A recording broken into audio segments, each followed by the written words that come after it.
ఏంటంటే జయ జీవితాన్ని జీవించిన విశ్వాసులు పొందుకునే కిరీటాలు. జయ జీవితాన్ని జీవించిన విశ్వాసులు పొందుకునేటువంటి కిరీటాలు. దేవుడు ఈ అంశాన్ని బట్టి మనతో మాట్లాడుతూ ఉన్నాడు. ముందుగా అర్థమవడానికి కొన్ని మాటలు చెప్తాను. ఈ లోకంలో లైఫ్లో ఓడిపోయే వాళ్ళు కొంతమంది ఉంటారు, లైఫ్లో గెలిచిన వాళ్ళు కొంతమంది ఉంటారు. ఓడిపోయిన వాళ్ళ దగ్గరికి అడిగితే వాళ్ళు చెప్పే జవాబు ఏంటంటే, మాకు చాలా పోరాటాలు వచ్చాయి, నేను చాలా సమస్యలు ఎదుర్కొన్నాను, చాలా సమస్యలు వస్తూ ఉన్నాయి, చివరికి నేను జయించలేక వాటిని ఓడిపోవాల్సి వచ్చింది, నా లైఫ్లో నేను ఓడిపోయాను. లైఫ్లో ఓడిపోయిన చాలా మంది ఉంటారు. లైఫ్లో తమ అనుకున్నటువంటి గోల్ రీచ్ అవడానికి ఎన్ని సమస్యలు వచ్చినా ఎదుర్కొన్న వాళ్ళు చాలా మంది ఉంటారు. వాళ్ళు గెలిచిన వారు, జీవితంలో గెలిచిన వారు వాళ్ళే. జీవితంలో గెలిచిన వాళ్ళని అడిగితే వాళ్ళు చెప్పే మాట ఏంటంటే, మాకు శోధనలు వచ్చాయి, మాకు సమస్యలు వచ్చాయి, మాకు రకరకాల ఇబ్బందులు వచ్చాయి, ఇవన్నింటిలో కూడా నేను చాలా ఇబ్బంది పడ్డాను. అయితే నేను ఒకటే నిర్ణయించుకున్నాను, ఎలాగైనా సరే నేను గెలవాలి, ఎలాగైనా సరే నేను అనుకున్నటువంటి దాన్ని సాధించాలి అని నేను బలంగా దృఢంగా నిశ్చయించుకున్నాను. చాలా శోధనలు వచ్చాయి, అన్నింటినీ కూడా జయించి ఈ రోజు నా యొక్క గోల్, నా లైఫ్లో ఏమైతే అనుకున్నానో దాన్ని సాధించాను. ఎప్పుడైతే మనము మన జీవితంలో గెలుస్తామో, గెలిచేటువంటి దాని యొక్క ప్రతిఫలను అనుభవిస్తాం మన జీవితంలో. ఓడిపోయిన వాళ్ళు ఎంత ప్రయాసపడ్డా చివరికి ఓడిపోతే ఆ గెలుపు యొక్క రుచిని, గెలిచినటువంటి అనుభవాన్ని వారి జీవితంలో పొందుకోలేరు. ఇది సత్యం. ఉదాహరణకు ఒక ట్యూబ్లైట్ తయారు చేస్తున్న వ్యక్తిని మనం పరిశీలిస్తే, అతనికి చాలా సమస్యలు వచ్చాయి. ఆ ట్యూబ్లైట్ ని తయారు చేసి దాన్ని పూర్తిగా సంపూర్ణంగా చేయడానికి చాలా ఇబ్బందులు కలిగాయి, చాలా శోధనలు వచ్చాయి. వీటన్నిటిలో కూడా తను అవన్నిటినీ కూడా జయించుకుంటూ ఎన్ని ఎదురు దెబ్బలు తగిలినా కానీ మళ్ళా తన యొక్క పోరాటాన్ని కొనసాగించాడు. చివరికి ఏమైందంటే గెలుపు యొక్క రుచి చూశాడు, ప్రపంచానికి వెలుగుతులను అందించాడు ఆయన. ఆ రుచిని, ఆ అనుభవాన్ని అనుభవించాడు వ్యక్తి. మన జీవితంలో ఎప్పుడైనా కానీ మన లైఫ్లో కనుక మనం ఓడిపోతే ఆ జీవితం యొక్క విలువైనటువంటి ఆ గొప్పతనాన్ని, ఆ యొక్క విజయాన్ని మనం పొందుకోలేము. ఉదాహరణకు మనం వాక్యంలో మనం చూసుకుంటే దావీదు ప్రతి దినము, ప్రతి మాసము లేదా సంవత్సరంలో చాలా మార్లు ఓటమి అంచు వరకు వెళ్ళిపోతాడు. ఓటమి అంచు వరకు ఇక దావీదు చాప్టర్ క్లోజ్ అయిపోయింది, దావీదు ఇక ఓడిపోతాడు అనేటువంటి పరిస్థితి వరకు దావీదు వెళ్తాడు. దావీదు అంత దూరం వెళ్ళినా కానీ దేవుడిని ఆధారం చేసుకున్నాడు తన విజయానికి. ఉదాహరణ గొల్యాతు విషయంలో, సౌలు విషయంలో, తనకు వచ్చినటువంటి ఫిలిష్తీయుల విషయంలో కానీ ఎవరి విషయమైనా కానీ దేవుడిని ఆధారం చేసుకున్నాడు. దేవుణ్ణి ఆధారం చేసుకొని తను ఎప్పుడైతే పోరాటం ప్రారంభించాడో విజయాన్ని చూశాడు. ఎన్ని పోరాటాలు వచ్చినా మన జీవితంలో కూడా ఎప్పుడు మన జీవితంలో ఓడిపోకూడదు.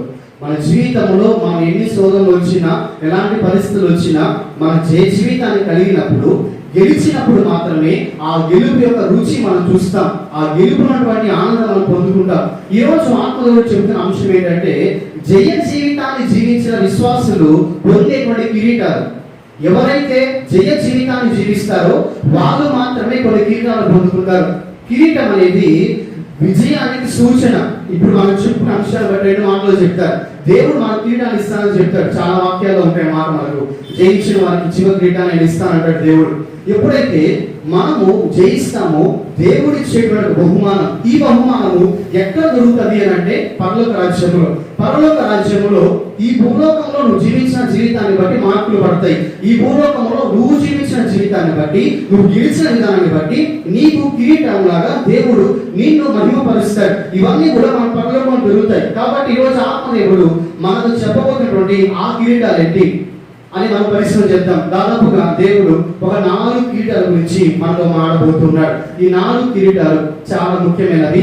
ఇవి పొందుకోవడానికి చాలా మంది ప్రయాసపడేటట్టుగా మనం వాక్యంలో చూస్తాం. మొట్టమొదటి కిరీటం ఏంటి అంటే, మొదటి కిరీటాన్ని నీతి కిరీటం అంటారు. నీతి కిరీటం, ఇది మొదటి కిరీటం.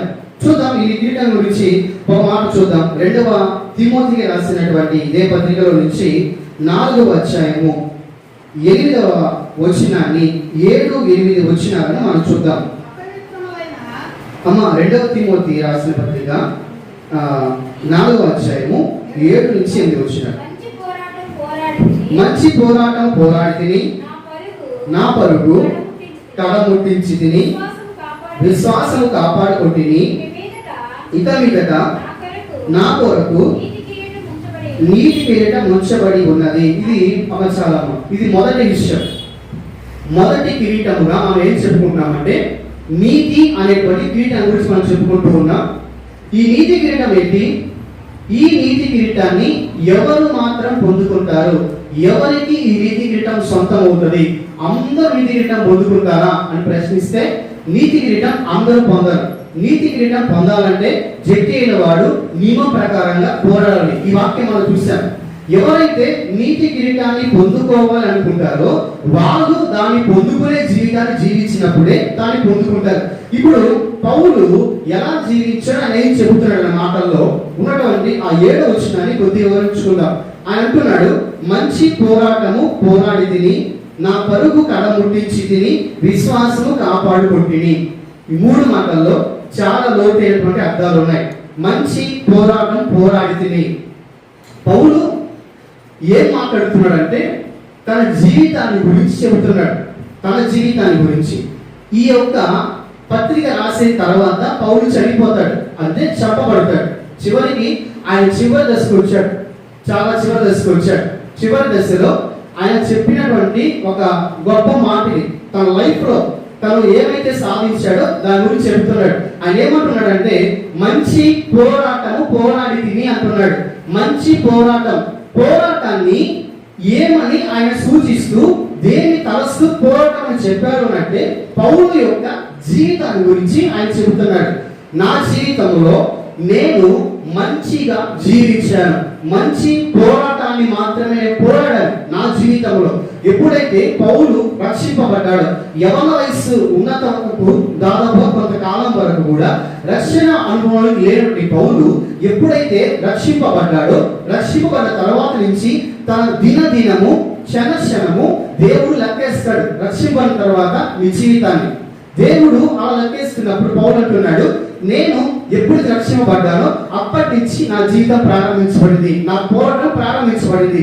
నేను ఇప్పుడు చివరి దశకు వచ్చేసాను. నేను అంటున్నాను, నేనైతే మంచి పోరాటాన్ని నేను పోరాడగలిగాను.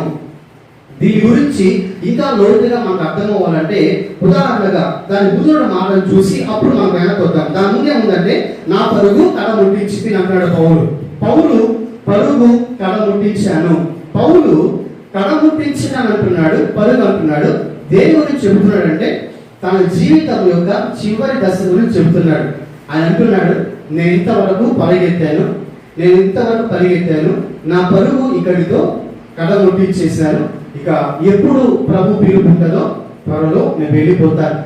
ఇది రాసిన తర్వాత కొంతకాలానికి పౌలు త్వరగానే ఆయన చనిపోతాడు, చంపబడతాడు, ప్రభు కాడికి హతసాక్షి వెళ్ళిపోతాడు. ఈయన పరుగు ముట్టించాడంట. అయితే అక్కడ చివరి మాట ఉంది. ఏం ఆ 3వ మాట అంటే విశ్వాసము కాపాడుకుంటుని. ఇది మెయిన్. విశ్వాసము కాపాడుకుంటుని, మంచి పోరాటం పోరాడుతుని. ఈ 2 మాటలు మనం బాగా అర్థం చేసుకోవాలి. అంటున్నాడు మొదటిగా, నేను మంచి పోరాటము పోరాడి తిని. లైఫ్ లో పౌలు మంచిగా పోరాడాడు. పోరాడేటువంటి సమయంలో ఏమి కాపాడుకున్నాడు? ఆయన విశ్వాసాన్ని పౌలు కాపాడుకున్నాడు. ఇది చాలా ముఖ్యమైనది. విశ్వాసాన్ని కాపాడుకుంటూ విశ్వాసంలో జీవిస్తూ ఆయన పరుగుని కొనసాగించాడు. అలా కొనసాగిస్తున్నప్పుడు ఎలాంటి పరుగు ఉంటుంది, ఎలాంటి పోరాటం ఉంటుంది అంటే మంచి పోరాటమే ఉంటుంది. ఇప్పుడు లైఫ్ లో మనం చెప్పుకోవాలంటే ఒక వ్యక్తి చెడ్డగా జీవించాడా, పౌలు మంచిగా జీవించాడంటే పౌలు మంచిగా జీవించాడు. మంచి ఎక్కడ దొరుకుతుంది అనంటే మంచి వాక్యంలో ఉంటుంది, మంచి విశ్వాసంలో ఉంటుంది. ఆ మంచినే, ఆ విశ్వాస పరుగునే పౌలు కొనసాగించాడు. ఇది మనం చెప్పడానికి ఆయన దాన్ని వర్ణిస్తూ రాస్తున్నాడు. పోరాటంగా, పరుగుగా, కాపాడుకునేటువంటి గొప్ప నిధిగా ఆయన భావిస్తూ ఈ మాటలు రాస్తున్నాడు. కనుక ఇక్కడ మనం ఏమర్థం చేసుకోవాలి అంటే పౌలు గారు మంచి పోరాటాన్ని పోరాడారు. తన జీవితంలో ఆయన పోరాడుతున్నప్పుడు దేన్ని కాపాడుకోవడానికి పోరాడాడంటే విశ్వాసాన్ని కాపాడాలని పోరాడాడు. విశ్వాసమే తన ముఖ్య ధ్యానం. విశ్వాసాన్ని కాపాడుకుంటూ పౌలు పోరాటం సాగిస్తూ ఉన్నాడు. ఇది మనకు అర్థమవ్వాలి అంటే మనం కొంచెం లోతుగా వెళ్ళాలి. లోతైనటువంటి దాన్ని అర్థం చేసుకోవాలి. ఆ నీతి కిరీటం దేవుడు ఇస్తాడు ఖచ్చితంగా. అది ఇవ్వాలంటే ఈ లోకంలో నువ్వు ఒక విశ్వాసివి, యేసు ప్రభుకి విశ్వాసివి. అలాగే నువ్వు జీవించగలిగినప్పుడు ఆ విశ్వాస ప్రకారం జీవించి వెళ్ళినప్పుడు మాత్రమే ఆ విశ్వాసానికి తగినటువంటి నీతి కిరీటాన్ని మనము దేవుడి దగ్గర మనం పొందుకుంటాం. ఒకవేళ అలా కనుక మనం పోరాడకపోతే, నియమం ప్రకారంగా పోరాడకపోతే ఖచ్చితంగా మన కిరీటం మనం పొందలేం. కనుక ఈ మాట మన జీవితంలో ఎప్పుడు మర్చిపోకూడదు. మనకు పెట్టబడిన పేరు విశ్వాసులు. ఈ విశ్వాసి అనేవాడు నమ్మకంగా ఉండాలి. విశ్వాసి నమ్మకం ఉండాలి. ఎవరికంటే ఎవరికి విశ్వాసం ఆయనకి నమ్మకం ఉండాలి. మనం యేసు ప్రభు విశ్వాసం, యేసు ప్రభుకు నమ్మకంగా ఈ లోకంలో జీవించాలి. మన జీవితం ఒక పోరాటం. ఈ పోరాటంలో నువ్వు క్రీస్తు కొరకు పోరాడి నీ జీవితాన్ని, నీ విశ్వాసాన్ని ఎప్పుడు కూడా కాపాడుకుంటూ రాగలిగినప్పుడు మాత్రమే నీ కొరకు నీతి కిరీటం ఉంచబడుతుంది. దాన్ని పొందుకునేటువంటి అర్హురాలుగా మనం మార్చబడతాం. ఇది మొదటి కిరీటం, నీతి అనేటువంటి కిరీటం. దీన్ని పొందుకోవాలంటే మనం ఎలా ఉండాలండి చెప్పండి. మనం ఎలా ఉండాలి? విశ్వాసముగా ఉండాలి. మన విశ్వాసాన్ని కాపాడుకోవాలి. విశ్వాసిగానే జీవించినప్పుడు నీతి కిరీటం మనం పొందుకుంటాం. ఇది మొదటిది. మరి రెండో కిరీటం ఏంటో తెలుసా? అక్షయ కిరీటం. అక్షయ కిరీటం. ఈ అక్షయ కిరీటాన్ని ఎవరు పొందుకోగలరు? ఎవరు ఈ అక్షయ కిరీటాన్ని పొందుకోవడానికి అర్హులు అని అంటే చూద్దాం ఒకసారి. మొదటి కొరింథీయులకు రాసిన పత్రిక 9వ అధ్యాయము 25 నుంచి, మొదటి కొరింథీయులకు రాసిన పత్రిక 9వ అధ్యాయము 25 నుంచి 27 వచ్చిన మనం చదువుకుందాం ఒకసారి. మరియు పద్యమందు ప్రతివాడు అన్ని విషయములందు మితముగా ఉండును. వాడు పొందుటకును మనమైతే మితముగా ఉన్నాము. కాబట్టి తాను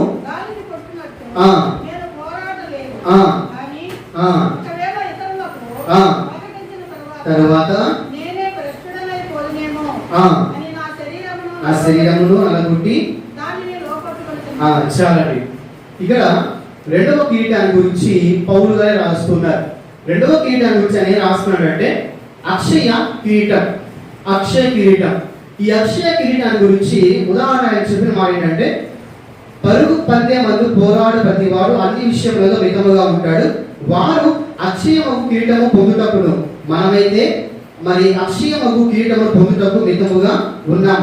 వాళ్ళైతే క్షేమగా అయిపోయిన కిరీటాన్ని పొందడానికి మితముగా ఉంటున్నారు. మనమైతే అక్షయమైన కిరీటాన్ని పొందడానికి మితముగా ఉంటున్నాము. అమ్మా, క్షయమైన కిరీటము, అక్షయమైన కిరీటము. క్షయమైపోవడం అంటే అది నశించిపోతుంది, అది పూర్తిగా ఉండదు, అది ఎప్పటికీ ఉండదు. అక్షయ కిరీటం అనుకోండి, నశించదు ఎప్పటికీ, అది ఎప్పటికీ ఉండిపోతుంది, ఎప్పటికీ ఉండిపోతుంది. ఈ లోకంలో క్షయమైన కిరీటం కొరకు పరిగెత్తేటువంటి వాళ్ళు, క్షయమైన కిరీటాన్ని పొందుకోవాలనుకున్న వాళ్ళు ఒకవేళ క్షయమైన కిరీటాన్ని పొందినా వాళ్ళు చనిపోతారు, ఆ కిరీటము నశించిపోతుంది. ఈ లోకంలో అక్షయ కిరీటం కొరకు కనుక ప్రయాసపడే వాళ్ళు ఉంటే వాళ్ళు చనిపోయినా కానీ వాళ్ళు పొందుకున్న కిరీటం అయితే ఎక్కడికి పోదు. వాళ్ళు ఒక రోజు అక్షయ కిరీటాన్ని పొందుకుంటారు. యుగ యుగాలు ఆ అక్షయమైన కిరీటముతో ప్రభు సన్నిధిలో జీవించగలరు. అయితే ఈ అక్షయ కిరీటాన్ని పొందాలంటే ఏం చేయాలి? పౌలు అంటున్నాడు, మితముగా ఉంటున్నారు వాళ్ళు, మితముగా ఉంటున్నారు, మితముగా ఉంటూ క్షయమైన కిరీటాన్ని పొందాలనుకుంటున్నారు.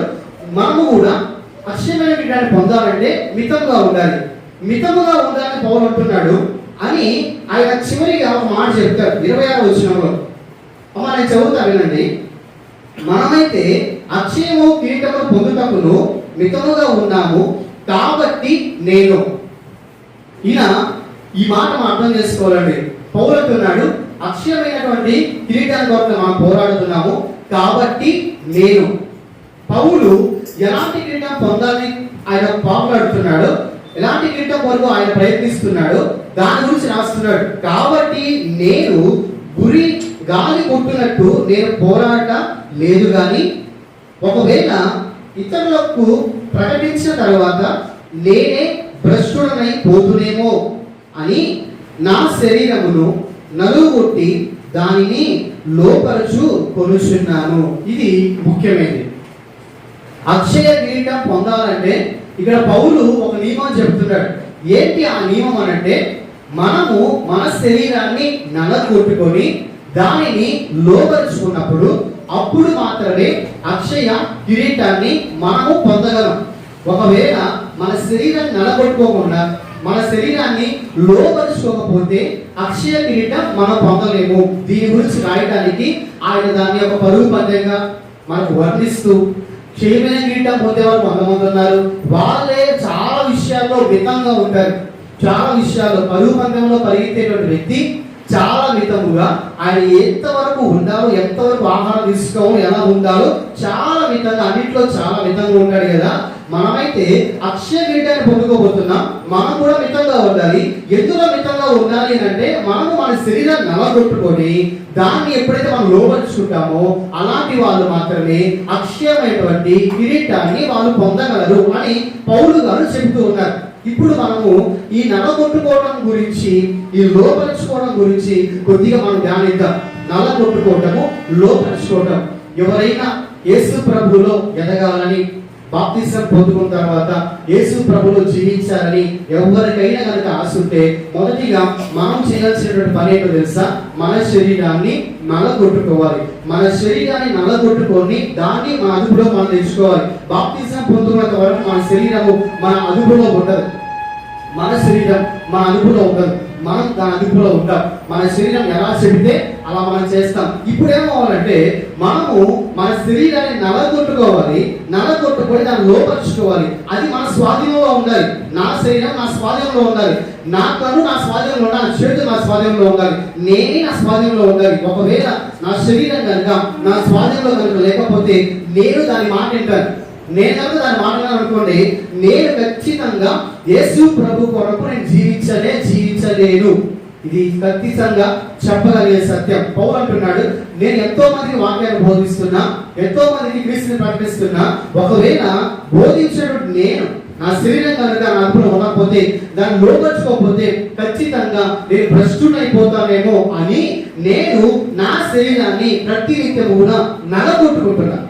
నా శరీరాన్ని నలగొట్టుకుంటున్నా, నలగొట్టి దాన్ని నేను లోపరుచుకుంటున్నా. ఈ నలగొట్టుకోవడం అనేటువంటి మాట నిజంగా చాలా లోతైనటువంటి మాట. పౌలు వారు ఎలా నలగొట్టుకున్నారనే జీవితాన్ని ఎలా లోపరుచుకున్నారు, మనకు పౌలు జీవితము చాలా బాగా తెలుసు. ఆయన జీవితాన్ని మనం ఎన్నో మార్లు వాక్యాలు వింటూ ఉంటాం, మనం కూడా చదువుకుంటూ దాదాపుగా అన్ని కాకుండా 99% మనకు పౌలు జీవితంలో ఉన్న విషయాలు అందరికీ బాగా తెలుసు.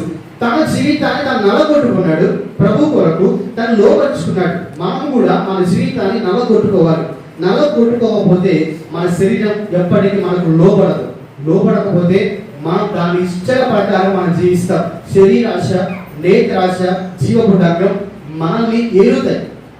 ఒకవేళ ఈ శరీరాశను, నేత్రాశను, జీవపు డంబాన్ని నేను కనుక నలగొట్టి దాన్ని లోపరుచుకుంటే నా మాట శరీరం వింటది, లేకపోతే నా మాట వినదు. చూడండి, చాలా మంది తమ శరీరం నలగొట్టుకుంటారు. ఎలా నలగొట్టుకుంటారు అంటే, క్రీస్తు కొరకు జీవించాలి, క్రీస్తు కొరకు ఎదగాలి అన్నప్పుడు తన శరీరాన్ని నలగొట్టుకుంటారు. ఉదాహరణకు కొంతమంది నలగొట్టుకున్నటువంటి దైవజనులు ఉన్నారు, విశ్వాసులు చాలా మంది ఉన్నారు. వాళ్ళు ఎలా నలగొట్టుకుంటారంటే, కొంతమంది మోకాళ్ళ ప్రార్థన ద్వారా తన శరీరాన్ని తన అదుపులో తెచ్చుకుంటారు. మోకాళ్ళ ప్రార్థన నార్మల్ గా చేసేటువంటి ప్రార్థన కన్నా మోకాళ్ళ మీద ఉండి చేసేటువంటి ప్రార్థన చాలా కష్టంగా ఉండాలి. మామూలుగా మన కుర్చీలో ఒక గంట కూర్చోమన్నా మనం కూర్చోగలం. అదే మోకాలు వేసి మోకాళ్ళ మీద కూర్చోమంటే కొద్దిసేపటికి మనకు చాలా నొప్పులు వస్తాయి. ఎందుకు అంటే అది చాలా కష్టం. కుర్చీలో కూర్చొని ప్రార్థన చేయడం వేరు, పద్మాసనం వేసుకొని కూర్చొని ప్రార్థన చేయడం వేరు, నిలుచొని ప్రార్థన చేయడం వేరు, మోకాలు వేసి ప్రార్థన చేయడం వేరు. మోకాల ప్రార్థన శక్తి తెలిసిన వాళ్ళు, మోకాల ప్రార్థనలో ఉన్నటువంటి గొప్పతనం తెలిసిన వాళ్ళు తమ శరీరాన్ని అలా కొట్టుకుంటారు. మోకాల ప్రార్థన అనుభవంతో మోకాలేసి ప్రార్థన చేస్తున్నప్పుడు ఎంత భారముగా, ఎంత నొప్పులు వచ్చినా వాటిని పక్కన పెట్టి క్రీస్తు కొరకు ప్రార్థిస్తున్నప్పుడు మన శరీరాన్ని మనం జయించగలం. మన శరీరం మనం జయించగలం. చాలా మంది ఇలా కొంతమంది నలగొట్టుకుంటా ఉంటారు. ఎలాగంటే ఉపవాస ప్రార్థనలతో మామూలుగా మన కరుణంగా భోజనం చేసి ప్రార్థన చేయడం వేరు, ఏం తినకుండా ఉదయం నుంచి మంచి కూడా తప్పకుండా మధ్యాహ్నం 3 వరకైనా సాయంత్రం 6 వరకైనా ఉపవాసం ఉండి ప్రార్థన చేయడం వేరు. మన శరీరం మన అదుపులో ఉంటుంది. ఉపవాసం ఉండి ప్రార్థించేటువంటి వాళ్ళు భోజనం చేసినా ప్రార్థన చేయగలరు, మత్తు వాళ్ళకి రాదు. ఉపవాసం ఉన్నప్పుడు ఎంత ఆకలిసినా ఎంత కడుపులో ఇబ్బంది పెట్టినా కానీ వాళ్ళ ప్రభు కొరకు తన దేహాన్ని, తన ఆకలిని, తన శరీరాన్ని నలగొట్టి ప్రభువుకి ప్రార్థన చేస్తారు. ఇలా మనము మన శరీరాన్ని నలగొట్టుకోవాలి, దాన్ని మన స్వాధీనం తెచ్చుకోవాలి. ఒకవేళ మన స్వాధీనం లేకపోతే ఎలా ఉంటుందంటే ఆత్మ ఎప్పుడు సిద్ధమే, శరీరము బలహీనమే. ఈరోజు విశ్వాసంగా జీవిస్తున్న చాలా మంది ఇంకా కూడా చాలా మందికి ఎలా ఉంటుందంటే ఆత్మ సిద్ధమేనండి, నా శరీరం ఇంకా బలహీనమా. ఒకప్పుడు అపోస్తలులు 3 వెళ్ళి మరి యేసు ప్రభు యొక్క చివరి గడియలో 3 ఉంటారు, పేతురు, యోహాను, యాకోబు.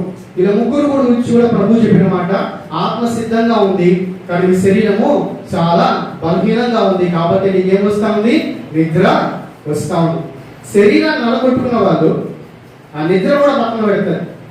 ఒకప్పుడు ప్రభు ఈ మాట చెప్పాడు, చివరికి వాళ్ళ శరీరాన్ని నలగొట్టుకొని ఆ యొక్క బలహీనమైన శరీరాన్ని బలంగా మార్చుకొని వాళ్ళ ఆత్మ శరీరం మాట విధంగా చేసుకున్న తర్వాత ఈ 3 కూడా చాలా గొప్పవారు అయ్యారు, చాలా గొప్పవారు. పేతురుని మనం చూస్తాం, అలాగే మరి యాకోబుని కానీ, యోహాను కానీ, వీళ్ళందరినీ కూడా వీళ్ళ జీవితాల్లో ఎలా వీళ్ళు విజయాన్ని సాధించారంటే నలగొట్టుకున్నారు. ఒకప్పుడు యేసు ప్రభు మరణించిన తర్వాత వీళ్ళందరూ వాళ్ళు ఎత్తుకొని మళ్ళీ వెంటకి వెళ్ళిపోయారు. ఇక మా జీవితం ఇదే కదా, ఒకప్పుడు ఇదే జీవితం, ఇప్పుడు ఇదే జీవితం. క్రీస్తు మాత్రం 3.5 సంవత్సరం ఉన్నాడు, ఈ 3.5 ఏళ్ళు మేము ఆయనతో పాటు గడిచి ఆయనతో పాటు వెళ్ళిపోతా ఉన్నాం. ఇప్పుడైతే ఆయన లేడు, మరి ఏం చేయాలి, మా జీవితం మాదే. అయితే ఒక్కసారిగా వాళ్ళ జీవితాన్ని నలగొట్టుకోవడం ప్రారంభించారు. ప్రభు దర్శించిన తర్వాత నలగొట్టుకోవడం ప్రారంభించిన తర్వాత దాన్ని లోపరుచుకున్నారు. ఇప్పుడు అపోస్తలుడి పౌలు మాట, అపోస్తలుల పేతురు మాట, తమ శరీరం వాళ్ళ మాట కదా, వాళ్ళ శరీరం మాట్లాడారంటే వాళ్ళ శరీరమే వాళ్ళ మాట వింటది. నీ శరీరం నీ మాట వినాలి, దాని కోరికలు తీర్చుకోవడానికి దాని మాట మనం వెళ్ళకూడదు. కళ్ళు మనకు ఆకర్షణ కలిగిస్తాయి, చాలా ఆకర్షణ కలిగిస్తాయి. మనకు లేని దాన్ని కూడా పొందుకోవాలని ఈ ఆకర్షణలో హృదయము మనల్ని ఆకర్షిస్తుంది. హృదయం రకరకాలటువంటి వాళ్ళు తీసుకెళ్తుంది. ఇవి మనం చాలా గుర్తుపెట్టుకోవాలి. ఆ హృదయాన్ని గురించి దేవుడు ఏం చెప్పారంటే బహుఘోరమైనటువంటి వ్యాధి. నాలుగు గురించి కూడా ప్రభు చాలా మాటలు చెప్పారు. మన కళ్ళ గురించి చాలా మాటలు చెప్పారు. మన కాళ్ళ గురించి, మన చేతుల గురించి, మన తలంపుల గురించి. దేవుడు అంటే నరులు తలంపులన్నీ అవన్నీ కూడా బాల్యం నుంచి వాళ్ళ తలంపులు చెడ్డ తలంపులుగానే ఉన్నాయి. అయితే మన శరీరాన్ని కనుక నలగొట్టి దాన్ని లోపరుచుకుంటే నా కళ్ళు నా మాట వింటాయి. ఆకర్షించిన నేను దానికి లొంగను. ఒకవేళ ఆకర్షణ లొంగిపోతా ఉన్నాము అంటే ఇంకా నల్లగొట్టుకున్న వాళ్ళు మాత్రమే అక్షయ కిరీటం పొందుకుంటారు. నల్లగొట్టుకోవాలి మన శరీరాన్ని, మన హృదయాన్ని, మన నాలుకను. కొద్దిసేపు మనం మాట్లాడుతూ ఉంటే మన నాలుక మన మాట వినదు. మన నాలుక మన మాట ప్రగల్భాలు పలికేటువంటి చాలా మంది ఉంటారు. ప్రగల్భాలు వారి మాటలలో తెలిసిపోతూ ఉంటుంది. వారి గొప్పతనాన్ని చెప్పుకోవడానికి, వర్ణించుకోవడానికి లేనిపోని అబద్ధాలు అబద్ధం చెప్తా ఉంటాం కదా. అబద్ధం చెప్పాలంటే మన నాలుక ఆడుతూ ఉంటుంది. మన తలంపుల్లో నుంచి పుట్టితేనే నోట్లోంచి బయటికి వస్తాయి. హృదయంలో ఏమైతే నాకు ఉంటుందో దాన్నే బయటికి మాట రూపంలో వస్తాయి. ఇప్పుడు నా హృదయాన్ని, నా నాలుగు నల్లగొట్టుకుంటే అబద్ధం చెప్తానని నేను చెప్పలేను. ఎందుకో తెలుసా, ఆల్రెడీ నల్లగొట్టేశారు. అబద్ధం చెప్పాల్సిన సందర్భం వచ్చినా కానీ నిజమే చెప్తాను. ఎందుకంటే యేసు ప్రభు వరకు నా శరీరం నల్లగొట్టబడింది కాబట్టి. ఒకవేళ నల్లగొట్టబడకపోతే నేను ముందు జీవితాన్ని జీవిస్తాను. ఇప్పుడు లెక్కేసుకుందాం. బాప్తిసం పొంది ఎన్నేళ్ళు అవుతుంది, ప్రభువుని నమ్ముకొని ఎన్నేళ్ళు అవుతా ఉంది. ఇంకా మన కళ్ళు మన అదుపులో రాలేదు అంటే, మన నాలుక మన అదుపులో లేదు అంటే, మన తలంపులు ఇంకా మన అదుపులో లేవు అంటే ఇంకా నలగొట్టుకోలేదు. ఒకవేళ మన తలంపులు అన్ని కూడా మన ఆధీనంలో ఉన్నాయనుకోండి, ఖచ్చితంగా నలగొట్టుకున్నట్టే. ఒకవేళ నలగొట్టకుండా ఉన్నారనుకోండి, వాళ్ళు ఏం చేస్తారంటే టీవీ దగ్గరికి వెళ్ళినప్పుడు రిమోట్ తీసుకుంటే ఇంకా నలగొట్టుకోలేదు కాబట్టి వాళ్ళు రిమోట్ ఆడికి వెళ్ళిపోతుందో తెలుసా. సినిమాలు వచ్చేటువంటి ఆ యొక్క ప్రోగ్రామ్ పెట్టుకోవడానికి, కామెడీ వచ్చేటువంటి ప్రోగ్రామ్ పెట్టుకోవడానికి, లేదంటే ఈ లోకమైనటువంటి రకరకాలటువంటి ఆటలు వారంటీ పెట్టుకోవడానికి వాళ్ళ రిమోట్ ఉపయోగిస్తారు. ఒకవేళ నలగొట్టుకుంటే దాన్ని జోలికి పెట్టుకోవాలి. ఎందుకో తెలుసా, ఆల్రెడీ వాళ్ళ శరీరాన్ని ఎప్పుడో చంపేసుకున్నారు. బాప్తిసం పొందినప్పుడు ఒక మాట అందరూ చెప్పేటువంటి మాట ఏంటంటే, బాప్తిసం పొందినప్పుడు ఈ లోకపరంగా మనము చచ్చిపోతాం, క్రీస్తులో జన్మిస్తాం. ఇది మనం గుర్తుపెట్టుకోవాలి. ఇంకా క్రీస్తులో చనిపోకపోతే నువ్వు నీ శరీరాన్ని నల్లగొట్టుకోవాలి. పౌలు అంటున్నాడు, అందరికీ బోధించేవారిని, ఎక్కడెక్కడికో ఏ ప్రాంతంలో తిరిగేవారిని, ఏ గృహాలకు వెళ్తా ఉంటారు నాకే తెలియదు, ఎంతమంది పిలుస్తూ ఉంటారు, ఎక్కడెక్కడికో వెళ్తా ఉంటారు, ఎలాగో నా కొనసాగిస్తుంటారు. అయితే ఒకవేళ నేనే భ్రష్టుని అయిపోతానేమో, ఈ మాట ఆయన చెప్తాడు, నేనే భ్రష్టుని అయిపోతానేమో, నేనే నా యొక్క మాటలను అతిశయ మాటలు వస్తాయేమో, ఒకవేళ నేను భ్రష్టుడైపోవడానికి ఏదో ఒకటువంటి ఒక ఆలోచన వస్తుందేమో, కాబట్టి ప్రతి నిమిషం ప్రతి క్షణం నన్ను నేను నలగొట్టుకుంటున్నాను, దాన్ని నేను లోపరుచుకుంటున్నాను కనుక నేనైతే అక్షయ కిరీటాన్ని పొందగలను. మన జీవితంలో మనం ప్రభువుగా నుంచి ఒక కిరీటం మనం పొందుకోవాలి. అదేంటంటే అక్షయ కిరీటం. అక్షయ కిరీటం అండి ఎవరి సొంతం అండి? ఇప్పుడు మన వాక్యం విన్నాం కదా, అక్షయ కిరీటం ఎవరు పొందుకుంటారు? ఎవరైతే తన శరీరాన్ని నలగొట్టుకొని దాన్ని లోపరుచుకుంటారో వాళ్ళు మాత్రమే అక్షయ కిరీటాన్ని పొందగలరు. ఈరోజు ఎంతో మంది దైవ సేవకులు, ఎంతో మంది విశ్వాసులు తమ శరీరాన్ని క్రీస్తు కొరకు నలగొట్టుకున్నారు.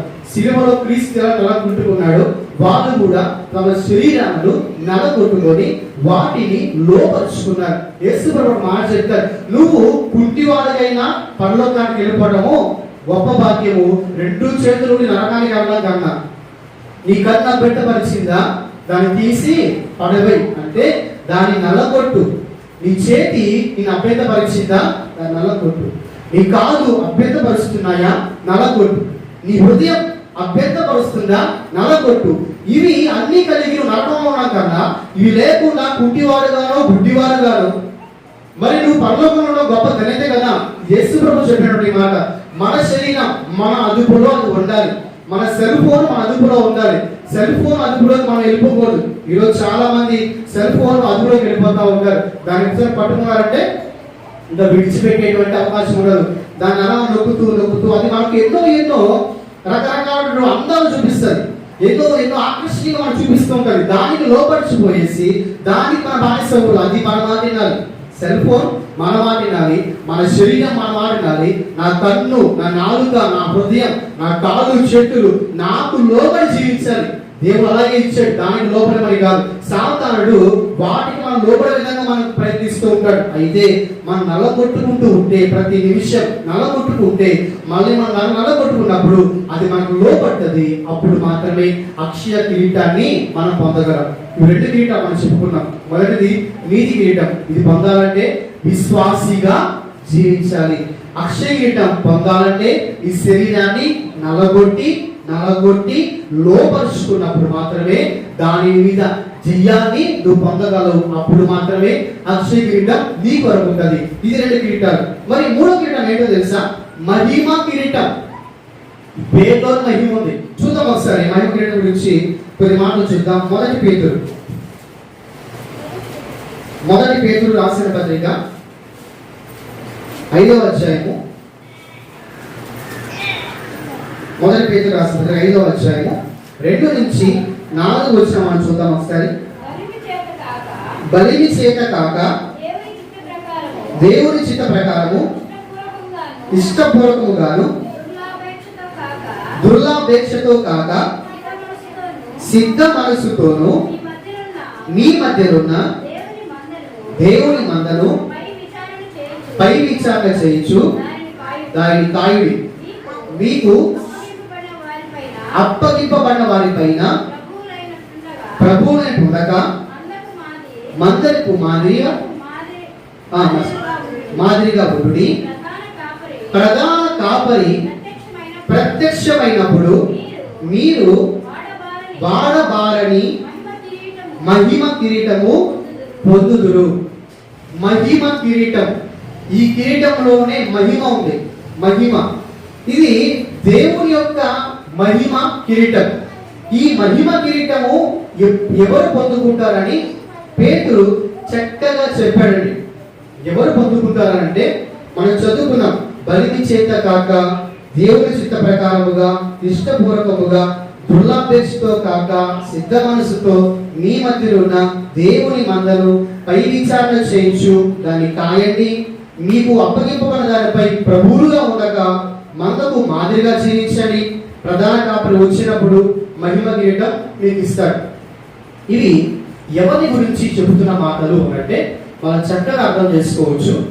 సంఘాన్ని గురించి, సంఘములో ఉన్నటువంటి సంఘ పెద్దల గురించి, సంఘము పట్ల భారము కలిగినటువంటి వాళ్ళ గురించి ఇక్కడ పేతురు గారు ఈ మాట అంటున్నారు. సంఘము పట్ల భారము కలిగి సంఘములో మరి సంఘాన్ని చూసుకుంటూ సంఘ పెద్దలుగా ఉన్నవాళ్ళు, సంఘ పెద్దలు మాత్రమే కాదు సంఘం పట్ల ఒక భారం కలిగిన వాళ్ళు, సంఘ కాపల గురించి అందరి నిమిత్తం ఒక్క మాటలో చెబుతున్న మాట ఏంటో తెలుసా? మహిమ కిరీటం మీరు పొందుకుంటారు. ఎప్పుడు అంటే నిజంగా మీ మందిరం కొరకు మీరు ప్రయాస పడినప్పుడు, మందిరం నిమిత్తం మనం ప్రయాసపడినప్పుడు. ఇప్పుడు ఈ మందిరము యొక్క పని పాటలు మనం చేస్తూ ఉంటాం. మందిరములో ఉదాహరణకు మందిరములో దేవుని యొక్క పని ఇలా జరుగుతుంది కదండి. ఈరోజు లైట్లు ఉన్నాయి, ఫ్యాన్లు తిరుగుతూ ఉన్నాయి, ఒక ఆపర్ ఉన్నాడు, కుర్చీలు ఉన్నాయి, బయట కుర్చీలు ఉన్నాయి, తాగడానికి నీళ్లు ఉన్నాయి, రేపు మాకు పక్క స్థలం మనం తీసుకుంటున్నాము, ఇంకా కొన్ని పనులు ఉన్నాయి, బయట రేకులు వచ్చాయి. ఇవన్నీ ఎట్లా వచ్చాయండి? ఇవన్నీ ఎలా వచ్చాయి? మీరు కానుకలు వేస్తున్నారు కదా, ఈ కానుకల నిమిత్తము ఏం జరుగుతుంది ఇక్కడ? ఈ కానుకలు మందిరంలో వచ్చినప్పుడు దశభాగమైనా కృతజ్ఞత కానుకైనా ఏమైనా మందిరంలో ఎందుకు వేస్తాం తెలుసా? ఇవన్నీ ఒక మందిరాన్ని మనం కట్టుకుంటాం. కట్టుకున్న తర్వాత ఆ మందిరంలో కాపరి కావాలి. కాపరి ఉండాలంటే ఆయన భోజనం కావాలి, ఆయన కుటుంబం కొనసాగాలి. కాబట్టి మనందరం డబ్బులు వేసుకుంటాం. మనందరం తల నెల కింద, వారాల కింద, ప్రతి వారం కింద మనము దేవుడు మనకి ఇచ్చిన దాంట్లో తీసి మన ప్రభువు మనం ఇవ్వాలి.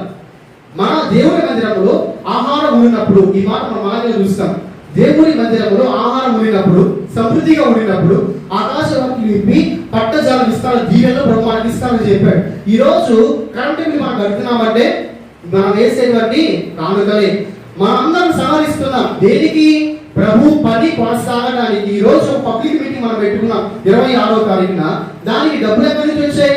మనమందరం కూడా మన కష్ట జీతం దేవుడు మనకి ఇచ్చిన దాంట్లో నుంచి తీసి మనం అక్కడ పెట్టుకున్నాం కాబట్టి ఘనంగా కార్యక్రమాలు జరిగాయి. ఇప్పుడు ప్రభు యొక్క మహిమ కార్యక్రమానికి పాలి భాగస్తులు ఎవరుతున్నారు? మనందరం.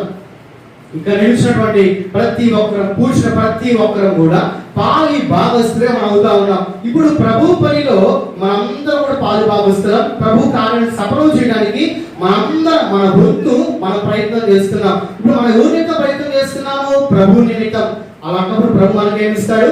మహిమ కిరీటాలు. ఇక్కడ పేతురు అదే అంటున్నాడు. మందిరం కొరకు ఎవరైతే ప్రయాసపడతారో, మందిరాన్ని చూసుకోవడానికి పెద్దలు ఎవరైతే ఉంటారో, మందిరంలో ప్రభు పని చేసే వాళ్ళు ఎవరైతే ఉంటారో, మీరందరూ కూడా నిజాయితీగా చేయండి. మీరందరూ కూడా ఏదో మనం ప్రభువులుగా ఉన్నట్టుగా లేదా ఏదో గొప్పతనంగా కాకుండా మనము అందరం కూడా క్రీస్తుకు దాసులుగా ఉన్నట్టు మీరు పని చేయండి. ఒకవేళ రోజు మన ప్రధాన కాపురు వస్తాడు. ఈ రోజు ఉండే కాపరి కాదు ప్రధాన కాపరి. ప్రధాన కాపరి పైన ఎవరో వస్తారు ప్రధాన కాపరి. ప్రధాన కాపరి వచ్చినప్పుడు ఖచ్చితంగా మీరు ఒక మహిమ కిరీటాన్ని మీరు పొందుకునేందుకు తెలుసా? ప్రభువు నందు ఈ ప్రయాస వ్యర్థం కాదు. ప్రభువు నందు ఈ రోజు మన ప్రభువు నందు ప్రయాసపడుతున్నాం. మనము ఒక నెల జీతంలో నుంచి ప్రభువు కొరకు మనం ఇస్తున్నాం. ఎందుకంటే ప్రభు సన్నిధి ఆగిపోకూడదు, ప్రభు సన్నిధి ఆగిపోకూడదు, కార్యక్రమం ఆగిపోకూడదు. ఇవన్నీ జరగాలంటే నా వంతు ప్రభు నాకు చెప్పిన ప్రకారంగా నేను ఆ సన్నిధిలో ఇవ్వాలి. ఇలా మనం అందరం కూడా మనకు తోచినది కాదు, మనకు ఉన్న దాంట్లో నుంచి మనకు లేకపోయినా తీసి మన ప్రభు సన్నిధిలో ఇస్తున్నాం. ఇలాంటి వాళ్ళకు మహిమ పనిని జరిగించే వాళ్ళకు మహిమ కిరీటం ప్రభు ఇస్తాడు. నిజంగా దేవుని పరిచయంలో కొనసాగే వాళ్ళు. అంతేకాదండి, ప్రభు పనిలో ఈరోజు మధ్యాహ్నం అయిన తర్వాత కొంతమంది యవనస్తులు ఏం చేస్తారు తెలుసా? మీరు కూర్చున్న కుర్చీలు తీసి చక్కగా పేరుస్తారు, మీరు కూర్చున్నటువంటి చాపలు తీసేస్తారు, మందిరం చిమ్ముతారు, అవసరమైతే మందిరం కడుగుతారు, బయట పెట్టిన వస్తువులు లోపల పెడతా ఉంటారు. ఎందుకు? వీళ్ళు ఏ పని చేస్తున్నారు? ఎవరి పని చేస్తున్నారు? ఎవరింట్లో చేస్తున్నారు? ఎవరిల్లు? యేసు ప్రభు ఇల్లు. దేవుని ఇంట్లో పని చేసినప్పుడు ఈ మహిమ కిరీటం మీకే. దేవుని ఇంట్లో నమ్మకంగా పనిచేస్తారు. ఇంతే కదండి, చాలా విషయాలు మనం చెప్పుకుంటాము. దేవుని కొరకు ప్రయాస, సువార్త అయినా, దేవుడు ప్రకటించడమైనా, సంఘంలో బోధించడమైనా మనము ఖచ్చితంగా మహిమ కిరీటం పొందుకోవాలైతే దాన్ని పొందుకోవాలంటే నమ్మకంగా పరిచయం చేయాలి. మనకున్న దాంట్లో నమ్మకంగా ప్రభు పరిచయం చేసినప్పుడు ఖచ్చితంగా మహిమ కిరీటం మనం పొందుకుంటాం. అంతేకాదు ప్రభు పరిచయం చేసేటువంటి వాళ్ళ గురించి చాలా లోతైన విషయాలు వాక్యంలో ఉంటాయి, చాలా లోతైన విషయాలు. ఉదాహరణగా కొన్ని మాటలు చూసి మన వాక్యం వచ్చి ఇంకొంచెం ముందుకు వెళ్దాం. ఉదాహరణకి ఫిలిప్పీయులకు రాసిన పత్రికలో వచ్చి ఒక మాట చూద్దాం. ఫిలిప్పీయులకు రాసిన పత్రిక 4వ అధ్యాయము 3వ వచనం. ఫిలిప్పీయులకు రాసిన పత్రిక 4వ అధ్యాయం 3వ వచనం చూద్దాం. అవును, నిజమైన సహకారి ఆ స్త్రీలు క్లెమెంతుతోను నా ఇతర సహకారులతోను సువార్త పనిలో నాతో కూడా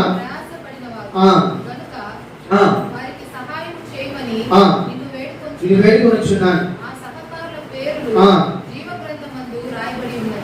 చూడండి, దేవుని పని కొరకు ప్రయాసపడే వాళ్ళ పేరు ఎక్కడ ఉన్నాయంట?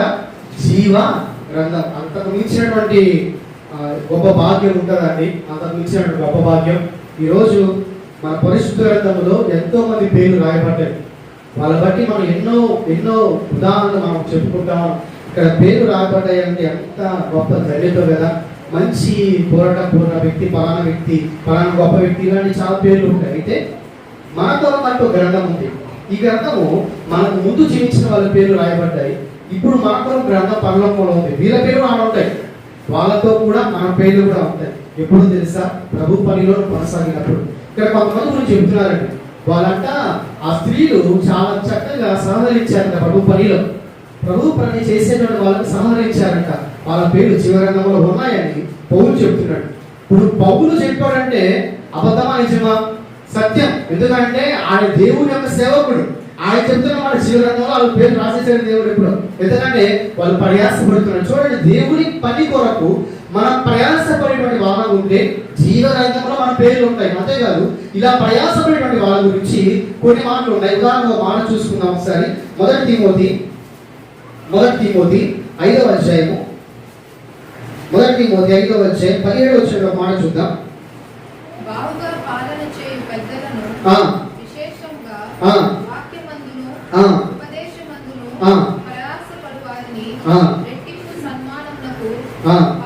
పాత్రులుగా ఎంచబడింది. ఈ సంఘాన్ని గురించి రాస్తున్నమాట. సంఘములో బాగుగా పరిపాలన చేసే పెద్దలైన, వాక్యమందు ఉపదేశం ఎందు ప్రయాసపడేటువంటి విశ్వాసం ఎవరైనా కానీ వాళ్ళను రెట్టింపు సన్మానానికి పాత్రులుగా మీరు ఎంచండి.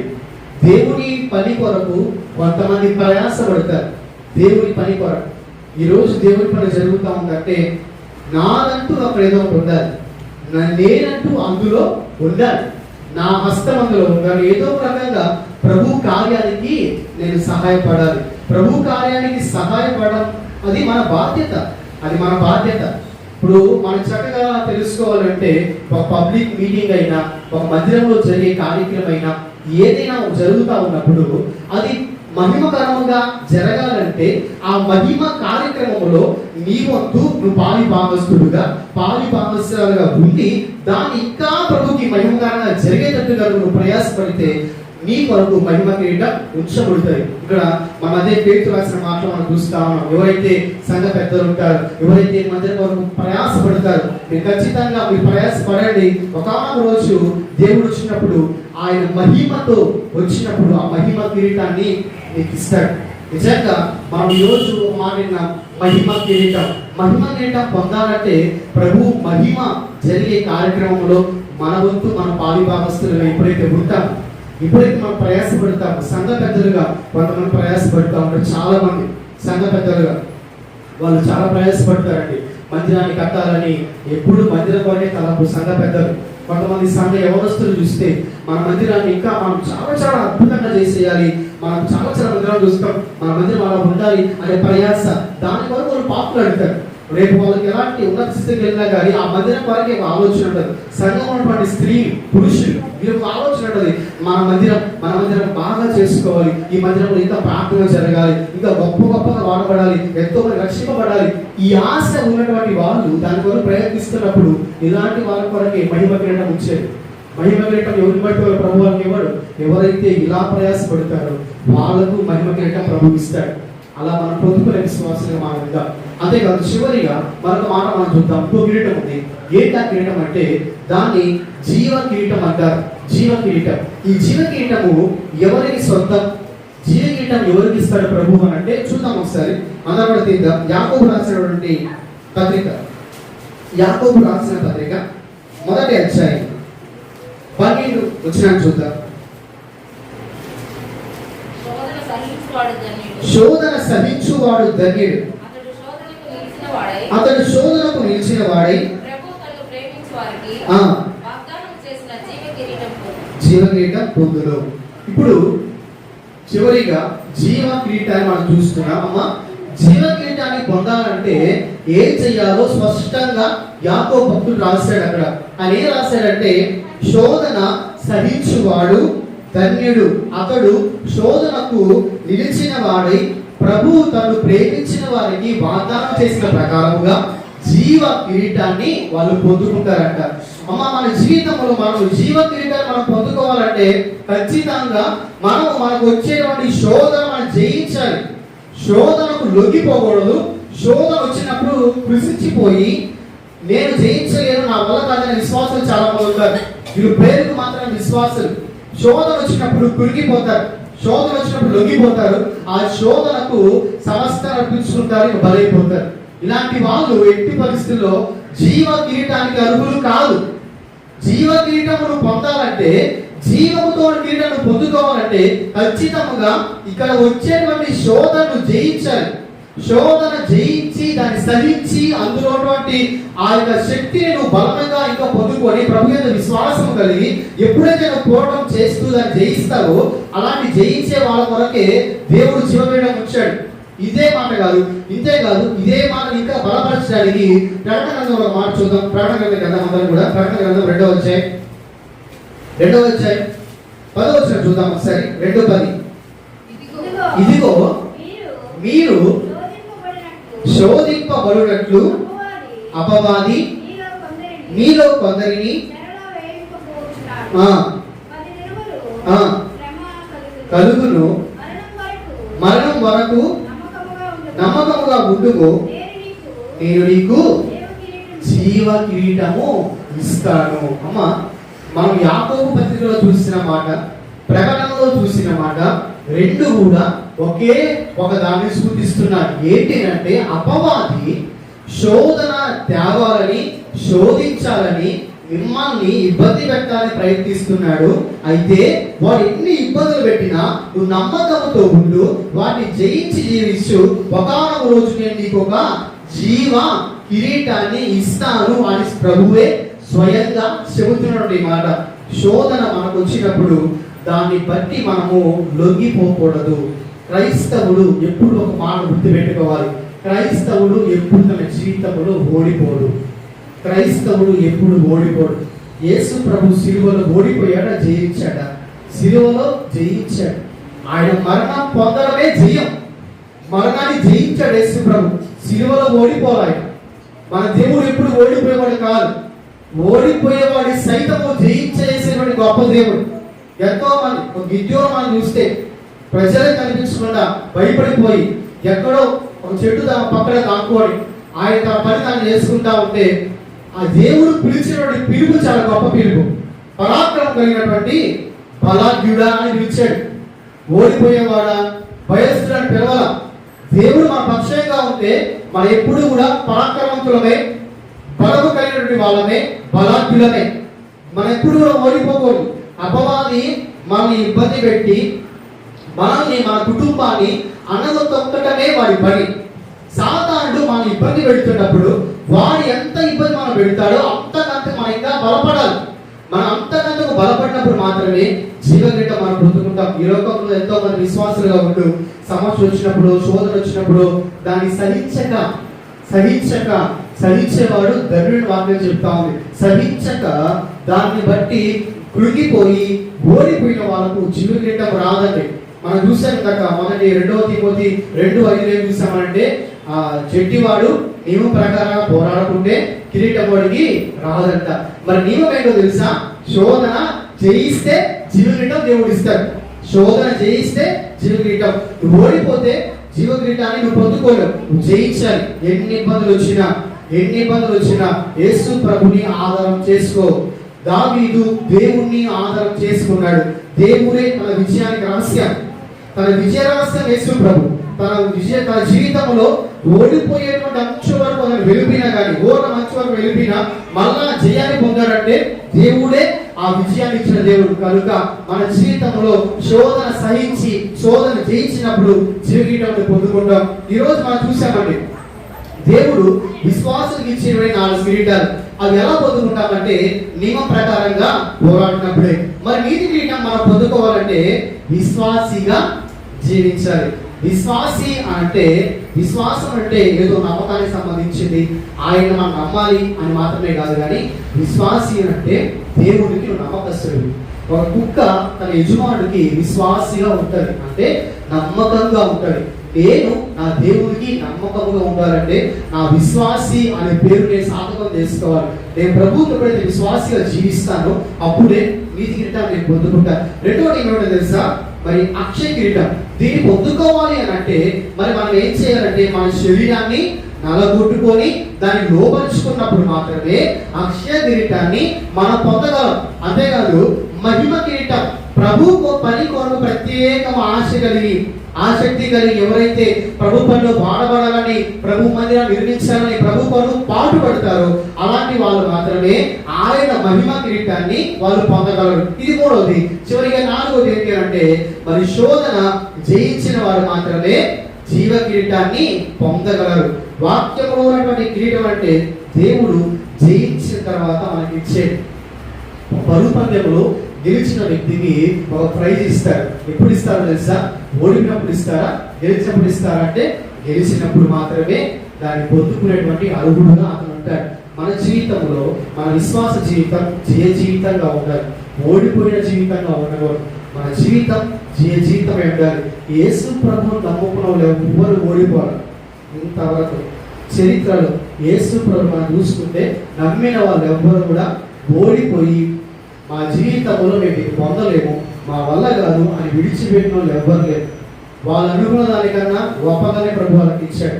మన జీవితంలో కూడా మనకి ఇస్తాడు. మన జీవితం జీవించేటప్పుడు మనం దేనికి మనం కట్టుబడి జీవించాలంటే నియమాలు మనకు ఉన్నాయి, వాక్యములు. ఆ నియమాలు మనం కట్టుబడి జీవించినప్పుడు ఆ నియమాలు తగిన కిరీటాలను మనం పొందుకుంటాం. ఈరోజు దేవుడు మనకు చెప్పిన రీతిగా నీతి కిరీటాన్ని, అక్షయ కిరీటాన్ని, మహిమ కిరీటాన్ని, జీవ కిరీటాన్ని పొందగలిగేటువంటి విశ్వాసులుగా ప్రభు మన మార్చుడుగాక. మన జీవితంలో ప్రధాన కాపరి మన కొరకు వచ్చినప్పుడు మనము కూడా అలాంటి కిరీటాన్ని పొంది ప్రభువుకి మహిమ తెచ్చే వాళ్ళముగా మన జీవితంలో మన జీవితం ఈ కొద్ది మాటల ప్రభు తన వినికిడిలో దీవించి ఆశీర్వదించుడుగాక. ఆమేన్.